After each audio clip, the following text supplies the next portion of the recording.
ძალიან იაფად, სწორედ ამისთვის მოდით ჩვენ სტუდიაში მოვუწიოთ საქართველოს მოსწავლე ახალგაზრდობის ეროვნული სასახლის დირექტორი ქალბატონი ქეთი ფეიქრიშვილი. ხოთ? ხოთ. მოგესალმებით. მოგესალმებით.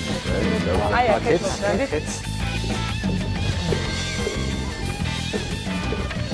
როგორ ბრძანდებით და როგორ არიან თქვენი მოსწავლეები არაჩვეულებრივ ბავშვები? დიდი მადლობა თქვენს მოგიკითხავთ, დიდი მადლობა თქვენ მოწვევისათვის. ბავშვებიც არაჩვეულებრივად არიან. როგორც ყოველთვის. როგორც ყოველთვის, რასაკვირველია. ჩვენ ყოველ შემთხვევაში გვინდა ვეცადოთ, რომ ეს ბავშვები სწორედაც რომ ძალიან კარგად გრძნობდეს თავს ჩვენთან სასახლეში. ახლა მიმდინარეობს რეგისტრაცია და ვიწყებთ სწავლას 1 ოქტომბრიდან, ისე რომ ნახოთ. როდემდეა რეგისტრაცია, ეს კითხვა მაინც რეგისტრაცია საერთოდ არ წყდება ჩვენთან. მთელი წლის განმავლობაში ბავშვები ნებისმიერ დროს შესაძლებლობა აქვთ რომ მობრძანდნენ, უბრალოდ იმ დროისათვის ის ადგილი უნდა იყოს თავისუფალი, რომ ჩვენ შევძლოთ მიღება. უამრავი წრე არის თქვენთან, ვიცი, და ყველა წრე უფასოა? არა, ამასაც გეტყვით, მაგრამ ჯერ დავიწყებ იმითი, რომ რაღაცა ეს თემატიკა არსებობს უფასოობის, გეტყვით, რომ 90% ჩვენი სწავლების არის უფასო. და ჩამოვთვალოთ კონკრეტულად. აუცილებლად, მაგრამ ეს იქნება რასაკვირველია ის მცირედი, რაც მე ხმა ამ წუთად დროის სიმცირის და გამო შემიძლია რომ თქვა. ანუ დავიწყოთ აქედან, რომ ენებს შევეხებით: გერმანული ენა, ესპანური ენა, ინგლისური ენა, ქართული, რუსული, ბერძნული, ფრანგული, ქართული ენა არაქართველთათვის, წიგნის მოყვარულთა წრე, ლიტერატურული წრე, გეოგრაფია, გეოეკოლოგია, ისტორია, სამთო ტურიზმი, სამართალმცოდნეობა, ფოტოხელოვნება, ანიმაცია, ნორჩ კინომოყვარულთა კლუბი, ქიმია, ბიოლოგია, ფიზიკა, მათემატიკა, პროგრამირება, ჟურნალისტიკა, ბეჭდური ონლაინ ჟურნალისტიკა, ავიამოდელირება, გემთმშენებლობა, არქიტექტურა, კომპიუტერული გრაფიკა, რადიოელექტრონიკა, საინჟინრო გრაფიკა, თოჯინების თეატრი, თეატრალური სახელოსნო, მხატვრული კითხვა და მეტყველება, ფოლკლორი და ქართული ლიტერატურა, ფსიქოლოგია, გობელენი, მაკრამე, ქარგვა, ხეზეკვეთა, ხელოვნებათმცოდნეობა, ლიტერატურის მოყვარულთა წრე, ლიტერატურული ჟურნალისტიკა, მზიური, ხო, ეს სიმი ვიოლინოთა, ბავშვთა ვიოლინოთა ანსამბლი, მირანგულა ეს ბიჭუნათა ანსამბლი. ეს ყველა და ამის გარდა ამის გარდა აღარ გვაინტერესებს. არა, დარჩა. წყალქვეშა ვენის კაპიტულობა დარჩა და ეგ არის და ეგ. დარჩა ის რომ ცეკვა ქართული მაგალითად ცეკვა არის ფასიანი, ასევე ბალეტი. თვეში ჯდება 50 ლარი, მაგალითად ქართული ცეკვა, ბალეტზე სიარული ჯდება 40 ლარი, ასევე თანამედროვე ცეკვები გვაქვს, ისიც 40 ლარია. ძალიან იაფი. აუცილებლად ჩვენი პრინციპია რომ ყველაფერი უნდა იყოს ნებისმიერ სხვა ადგილთა შედარებით ბევრად კი არა, ძალიან იაფი. კიდევ ერთი რაც აუცილებლად აღსანიშნავია, თქვენ უზარმაზარი გამოცდილების მქონე პედაგოგები გყავთ, ახლა მე თვითონ ვიყავი, ესენი არა, მაგრამ მე პიონერთა სასახლეში დავდიოდი ბევრ წრეზე და ვიცი ზუსტად დღემდე არიან ის მასწავლებლები უზარმაზარი გამოცდილებით. დიახ, ნამდვილად. ბიუჯეტი არ არის მაღალი. აი ეს არის მთავარი ამომავალი წერტილი, თუ რატომ შეიძლება სასახლე ამ შემთხვევაში ერთი მიზეზი იყოს, რომ გარკვეულწილად მოდით დავარქვათ, ეს არის მაინც სიმბოლური თანხა, საიმისოდ რომ როგორ შეიძლება აი მოხვედრან დაინტერესებული რეგისტრაცია უკვე დაიწყო. არა, ამასაც გეტყვით, ჯერ უბრალოდ ამას დავამთავრებ. იმის გამო, რომ ბიუჯეტურად სასახლის არ აქვს იმდენი ოდენობა, თან ხელფასები მასწავლებლებისაც იყო ძალიან დაბალი, წელს მოვახერხეთ რაღაცნაირად, რომ შედარებით უკეთესი მდგომარეობა ქონოდა. მატერიალურ-ტექნიკური ბაზა გვინდა რომ გამოვასწოროთ.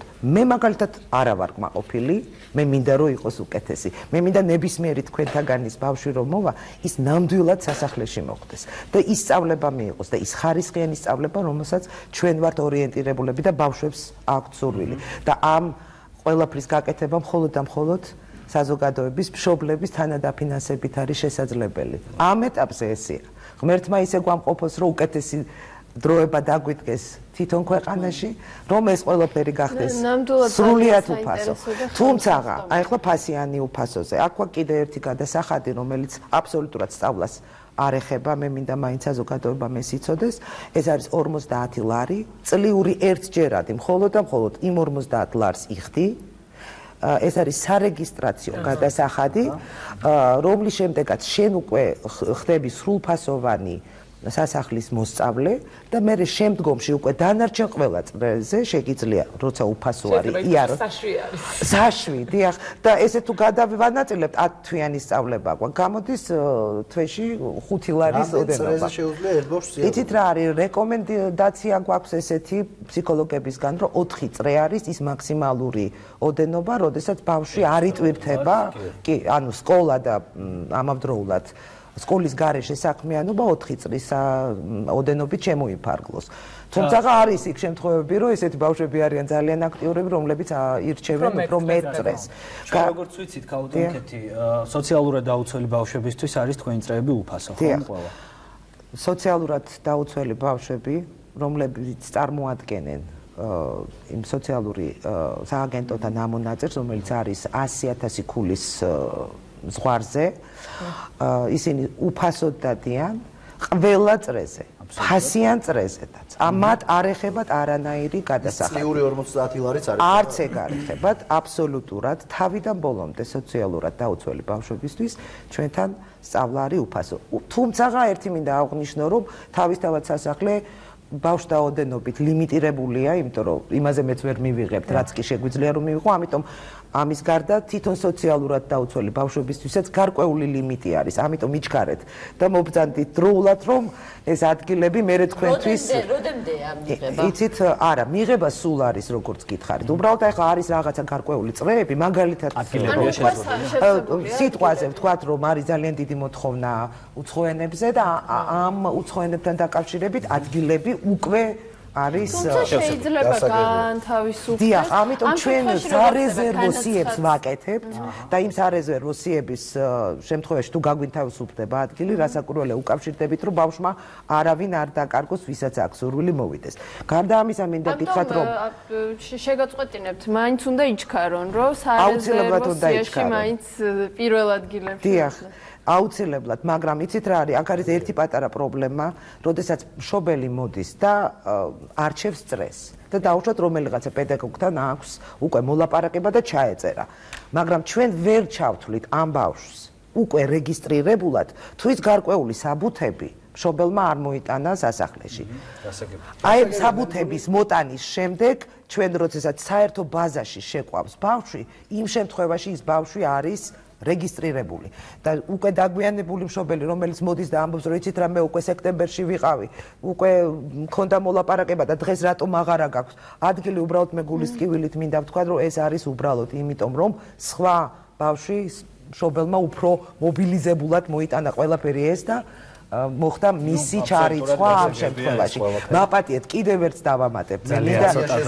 ნამდვილად, მაგრამ ამის ეს უართვა არ შემიძლია, იმიტომ რომ არის კიდევ ჩვენ გვაქვს ძალიან ბევრი შეღავათი ეს 50 ლარზეც კი და იმ სწავლებაზე რომელიც ფასიანია, იმიტომ რომ ბავშვი რომელიც ერთი ბავშვი მოდის ის 50 ლარს იხდის, მეორე ბავშვზე როგორც ფასიანზე, ასევე ამ 50 ლარიან ერთჯერად გადასახადზე გვაქვს 25 ლარი, ანუ განახევრებული და თუ დიახ, დედმამიშვილებზე, რასაც ერთი ოჯახიდან და თუ მესამე ბავშვიც იქ ჩვენთან სწავლობს, ის აბსოლუტურად განთავისუფლებულია ასევე სწავლის საფასურიდან.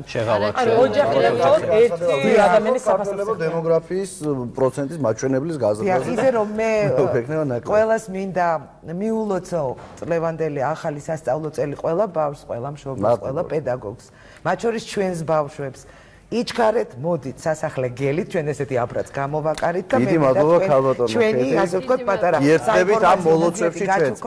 ძვირფას ტელემაყურებელს კი ეხა შევახსენებ, რომ ჩვენ ეთერში არაჩვეულებრივი უგემრიელესი ანონსის დროა თეკუნა სკული